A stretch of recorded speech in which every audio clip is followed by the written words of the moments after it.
Italian cuisine is one of the most well-known cuisines of Europe and interacts with a wide variety of cuisines. The effect of understanding Italian cuisine with regional diversity can be seen in many kitchens. There are many things that you probably do not know about the food of Italy, so a few of these things will be shared today.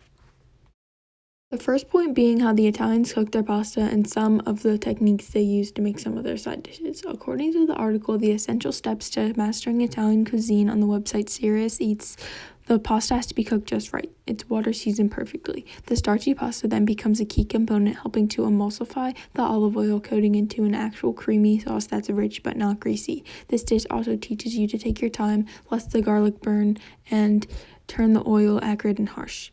This method is a precedent to the next steps of adding olive oil or even a creamy base. Not perfecting the water will mess up the rest of the recipe, so this will be a very important step for an Italian cooking their pasta.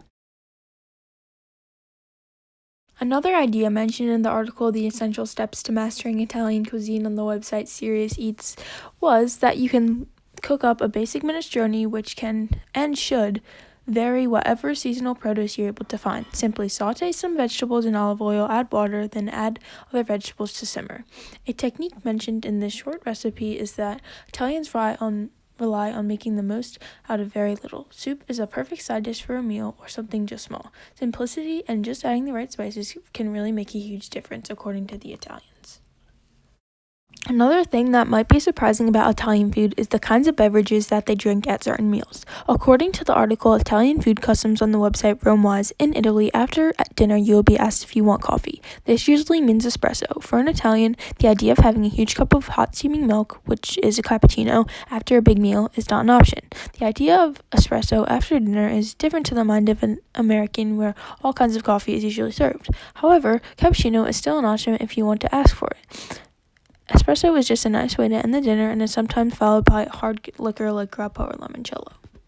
Another idea mentioned in the article Italian Food Customs on the website Rome-wise was that Italian food customs include a strong emphasis on bottled water. Most Italians say they prefer the taste, but there is also a distrust of tap water and how safe it is. Whenever you order water, the server will ask you if you want flat or fizzy.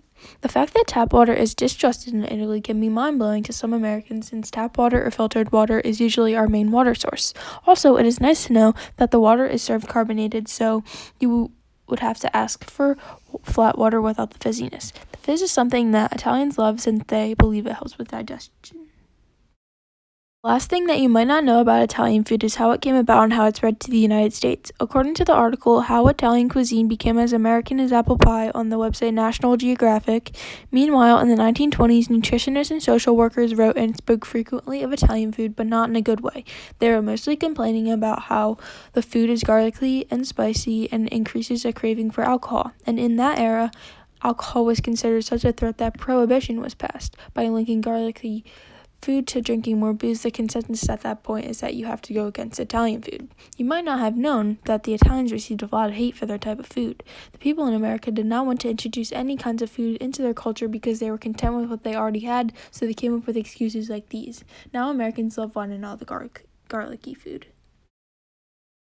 Another idea mentioned in the article, How Italian Cuisine Became as American as Apple Pie, on the National Geographic website, was that eventually Italian food gained its current place as an essentially American food. Today, Italian food is so Americanized that it can be found in uber-populous forms like boxed macaroni and cheese that are stripped of their cultural roots.